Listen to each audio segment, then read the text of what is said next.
बढ़ते जा रहा है, इसको कम करने के लिए विधि क्या है जो सुनेंगे, समझेंगे और करेंगे और पतंग को और ऊपर उड़ाएंगे। Let us enjoy with music. ओम शांति।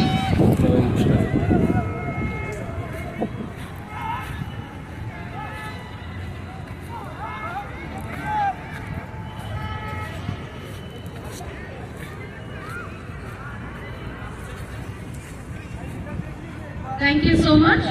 సో అందరూ ఎంజాయ్ చేస్తున్నారు అనుకుంటున్నాను నేను. ఎస్, కైట్ ఫ్లై చేస్తున్నారు, అందరూ స్వీట్ సేవర్ చేస్తున్నారు.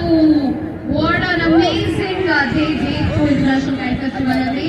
అలాగే మళ్ళీ మనం బ్రేక్ తర్వాత వచ్చేసారు సంస్కృతి సమృద్ధి వాళ్ళు మన కోసం జానపదాలు బాగా పాడి అలాగే అందరినీ చాలా షేక్ చేసి స్టేజ్ మొత్తం నుండి వీళ్ళ పాటలు ఎంత బాగున్నాయో. నిన్న కూడా చాలా బాగుండేది, ఇలాగే రేపు కూడా ఉండబోతుంది. సంస్కృతి సమృద్ధి వాళ్ళకి చాలా చాలా ధన్యవాదాలండి. మీరు మీ పాటలతో చాలా ఎంటర్టైన్ చేస్తున్నారు అందరినీ. డిఫరెంట్ ప్లేసెస్ నుంచి వచ్చేసారు సంస్కృతి సమృద్ధి వాళ్ళు. వాళ్ళ పాటలు మామూలుగా లేవు, అందరినీ అలాగే ఆడిచ్చేస్తుంది. సో మీరు రెడీగా ఉంటే ఇంకా నెక్స్ట్ సంస్కృతి సమృద్ధి వాళ్ళు ఒక పాటతో